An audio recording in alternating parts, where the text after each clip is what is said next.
Hey guys, welcome to the T Logan.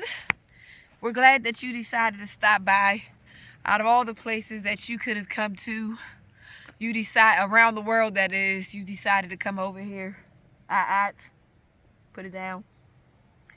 So at any rate, today we're going to discuss how to harvest mullein. Okay? How to harvest mullein. I'm going to give you a quick lesson on how to harvest it and how to dry it. Now with mullein, you have to be very careful, because the other day when we were harvesting the mullein, there was a snake that was trying to hide. Thank you.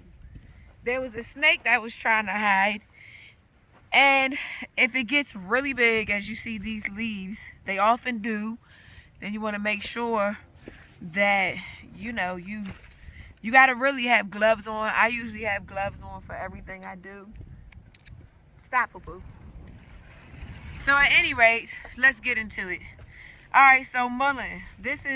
I just wanted to show you some of the ways that, well, this is our main ingredient for what it is that we make our tea with, mullein. Okay, so when you go to antaju.com, this is the pre-made tea this is the tea, the mullein leaves that we use in order to make our tea. So what we do is, you want to make sure that you look behind the leaves, because sometimes there's these big brown spiders. Can't think of the name, but I start from the end, because eventually if you let it grow, I wish I could have showed you this long. I had to dry some leaves the other day, and it was this really long leaves. If you don't harvest them, they'll get really long, and in the middle they'll be like this really, so when you know that it's about to flower, that usually takes about 2 years, 1.5 to 2 years, it'll flower. And with the flowers, you can make mullein oil, which is really good for your ears. I had an earache, and I was able to harvest the flowers and some oil, let it sit for a while, and then I was able to harvest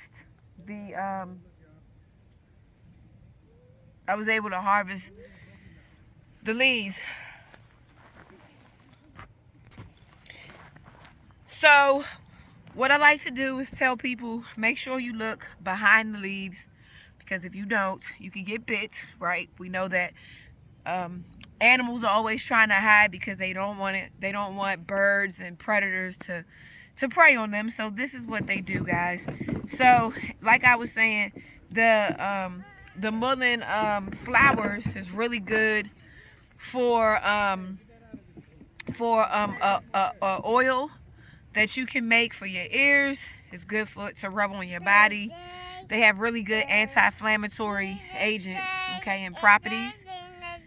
So what I do is I harvest from the end, and I go like this, right? And then I'm going to show you what I do for my drying process. It's a very stringent process, and I'll get more into it when I do a part 2 of this video. But right now, I just thought, you know what, this will be a good idea to go live. Bless you. This will be a good idea to go live and to show you guys the process of what we have to do in order to pick the mullein. And what happens is, you want to make sure, because mullein is very fuzzy, and you can use this mullein for a lot of different things.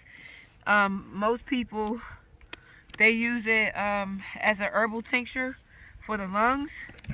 They also use it for toilet paper.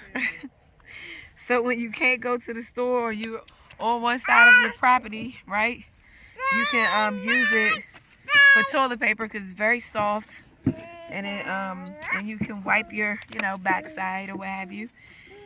And some people that are in the herbal world, they like to roll it, and they like to smoke it or inhale it. I don't promote smoking, but if you look, people do have like smoking or herbal mixes.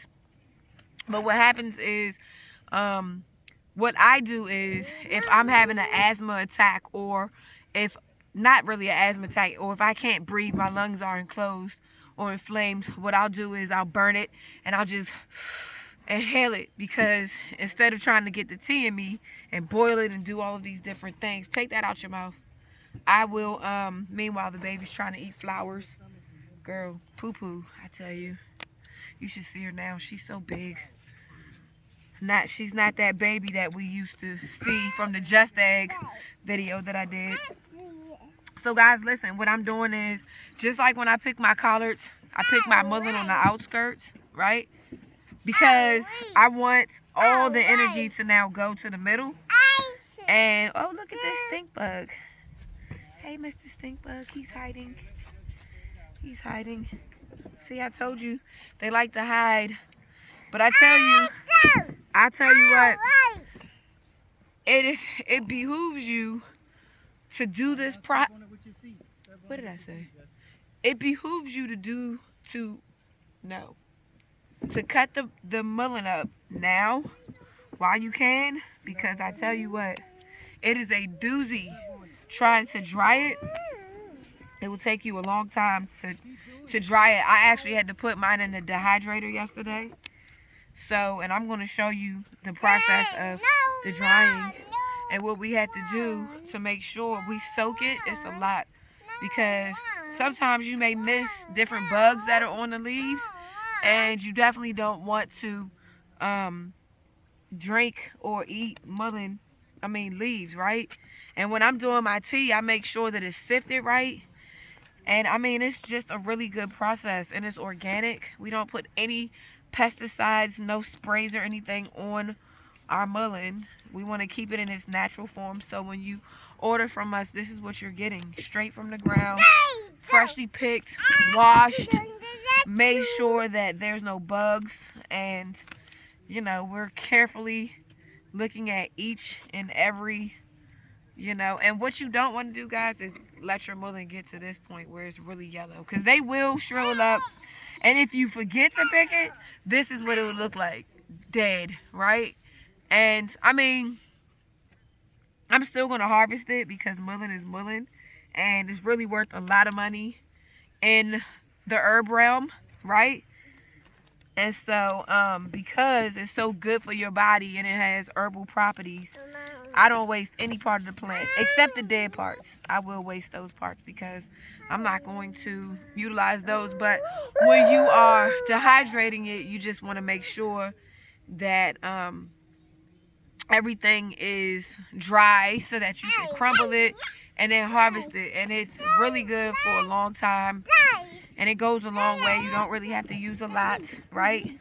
I know that during part of the pandemic, we were shipping out like crazy because people couldn't breathe, and this is a really good herb for your lungs. And I noticed that some people were sold out. And so with mullein, it grows in like a sandy terrain. It loves the sand. It loves a well-drained soil. So that's where you'll find most of your mullein, in a well-drained terrain or soiled area. And by the way, some of you may say, oh, I see mullein all the time on the side of the road. What you don't want to do is pick the mullein that's on the side of the road. Why do you ask, T-Shawn? Well, I'm telling you this because if you pick the mullein that's right on the side of the road, like when we do goldenrod, we don't pick the goldenrod, and it's a plethora of goldenrod along my dirt road, right? But we don't pick that or harvest it because the fumes from your car and your trucks get on it, and it could be hazardous for your health, okay? So you don't, that's not organic in my mind, all right? So you want to make sure that when you pick your mullein, you pick it in its natural form, you pick it somewhere in the field or in a place where it's not toxic and where your gases and everything haven't touched it, okay? Well, listen, I hope I've pretty much plucked the part of my plant that need to be, you know, harvested. See, I told you. This is the reason why, because these spiders, they die. and they love to hide. But anyways, I hope that I have helped you guys with mullein. If you like, leave a comment. Tell me what you use your mullein for. Or for some of you herbalists out there, tell us what you like to use mullein for. Alright? So listen, if you like this if you like this video, you can share it with a friend. Please feel free to comment. We always encourage feedback. I enjoy the interacting when my viewers leave comments. Okay, guys. So it's good. It's good being able to share some information on how I harvest mullein. I hope that when you harvest mullein, you'll take your scissors or your shears, and you'll take some gloves, because that's what I usually have, so that when we run into spiders like the one that I just saw, you will make sure that you will not be injured. All right. Shout out to PGFD, Prince George's Fire Department, always repping you guys, because I'm repping my husband. Amen. Anyhow, guys, talk to you soon, and we'll see you for the next video on how to dry your mullein. All right, how to dry it, and we'll give you that quick process. All right, because it's not really a long process. All right, guys, thanks for watching, and we will see you soon. Bye, and thank you for watching. My mom is working out here.